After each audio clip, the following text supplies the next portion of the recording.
What is a Bitcoin? Sort of universal digital currency. The digital currency called Bitcoin has enjoyed a rapid rise in valuation. Bitcoin is taking the market by storm and causing controversy. We don't consider the virtual currency a currency. It's an online currency, one not controlled by any government or any single company even.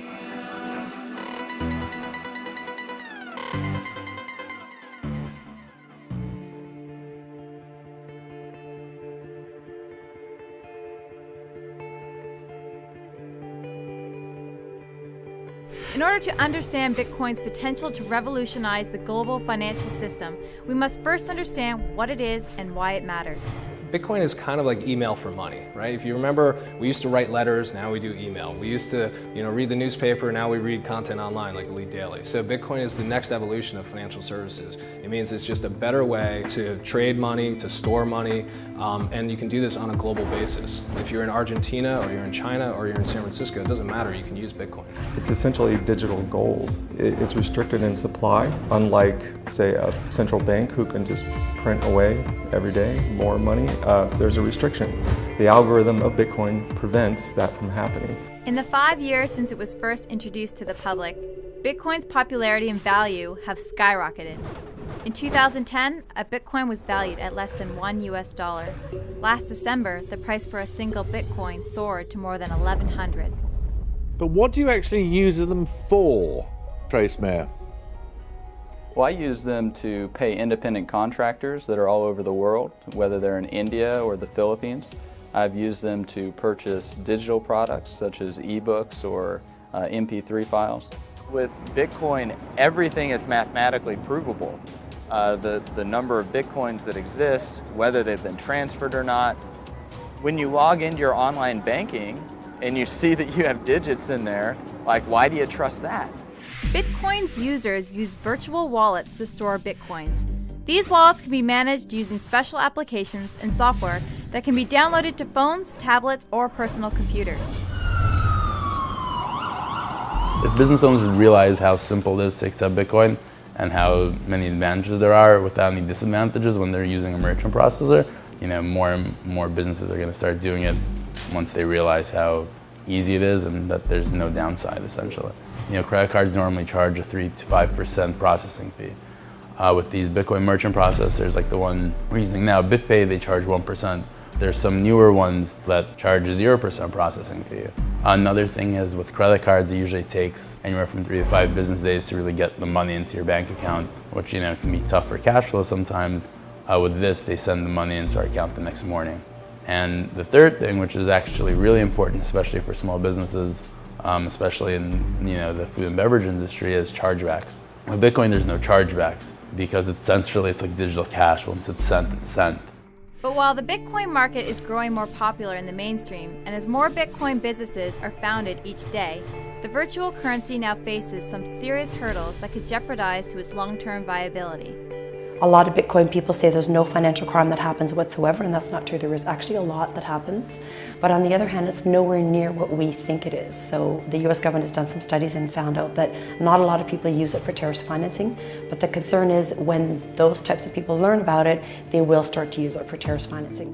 As a technologist, I'm not trying to build technology that satisfies one political leaning or another. I'm focusing on how can we provide choice so that those people who want to evade taxes or be fully anonymous, sometimes I want to be fully anonymous, and at the same time allow consumers who want to buy things from Amazon with Bitcoins, that Amazon has a clear path for how they can do that from a regulatory compliance standpoint so that those people that want to buy things from Amazon can. Federal agencies have grown concerned over Bitcoin's role in facilitating illegal purchases through a number of black market websites, including Silk Road, which was shut down by the FBI last October. And because the industry has little oversight or regulation, little can be done to bring the perpetrators to justice.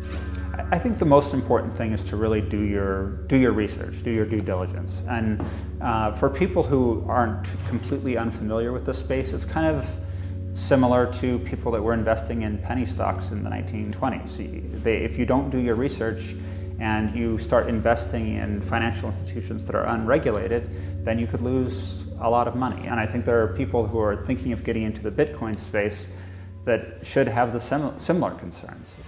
Mt. Gox was a Bitcoin exchange based in Tokyo that was handling up to 70% of all Bitcoin transactions as of 2013. Then in February 2014, the Mt. Gox company suspended trading, closing its website and exchange service, and filed for a form of bankruptcy protection from creditors. It announced that around 850,000 Bitcoins belonging to customers and the company were missing and likely stolen, an amount valued at more than $450 million at the time. I think it's sad that money was lost, that wherever it went, we don't know.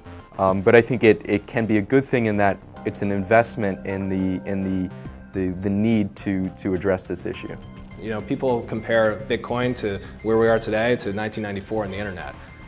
In the beginning of the internet, it wasn't secure. You had to have systems like SiteAdvisor and VeriSign and RSA come on and say, here's how we're going to secure the internet, make it possible that you can actually type your credit card into a web browser and not get your credit card stolen. You have people that are increasingly willing to fund Bitcoin companies, and they want to work with regulators because there's so much money funding those efforts that automatically kind of shifts the trend within the industry because they have more resources. You know, the beautiful thing about technology is that it's apolitical. And trying to shape it, direct its path as far as a political motivation, I think is both disingenuous and hurts the technology. I think we're seeing that the U.S. efforts are to regulate the intersections with Bitcoin. So like our payment processors, our exchanges where you exchange dollars for Bitcoins, etc. But they seem to be of the opinion, you know, we're going to not regulate the protocol itself.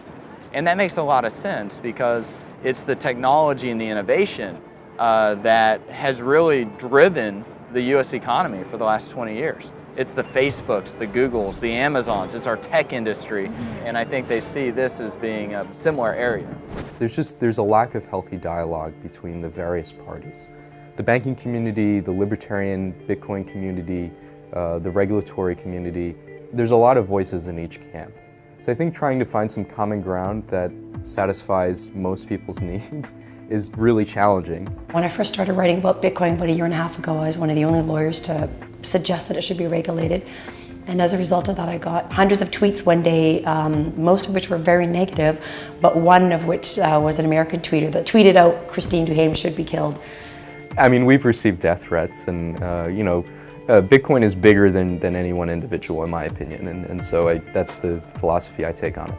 But there's still a faction of people that really believe in Bitcoin and don't want it to change, and they see it as a threat when you suggest that Bitcoin has legal risks. As politicians in Washington and throughout the world consider ways to better regulate the industry, Bitcoin's most enthusiastic supporters flocked to Manhattan on April 7th and 8th to attend a conference that would explore the future of digital currency.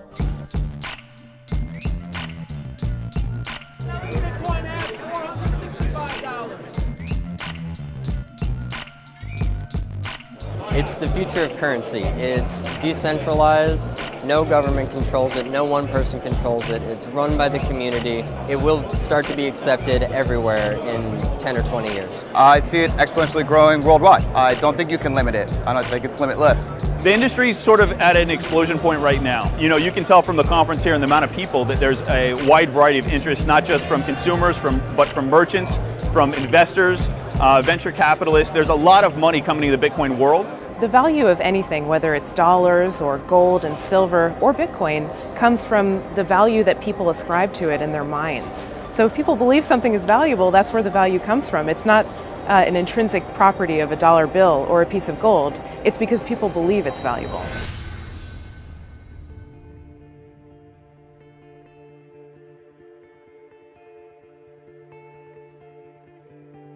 There have already been several millionaires made in Bitcoin. In my opinion, there will be many billionaires made in Bitcoin. I think it's going to be regulated in Canada and in the US a lot more than it is now. And I think it's going to be adopted by the major banks and will become a mainstream way in which we do financial transactions. We might have micropayments inside publications online where you can pay half a penny every time you read an article. So this kind of electronic money exchange is going to change the world. People are speculating that you could start seeing contracts that somehow include Bitcoin technology. But who knows? This is just speculation. 5-10 years from now, Bitcoin could be anywhere. Bitcoin's either going to zero or it's going to $1 million a coin. If it's going to be successful, it's going to be worth a lot. 5 years from now, where I'd like it to be is changing the world in a positive way, providing mobile banking to the millions of unbanked people in the world, bringing up the quality of life of many people in developing countries who don't have access to safe financial systems, and increase the standard of living for everybody globally. That's what I'd like to see. Bitcoin never sleeps. It's a 24/7 industry, and if you take a vacation, you're going to miss it.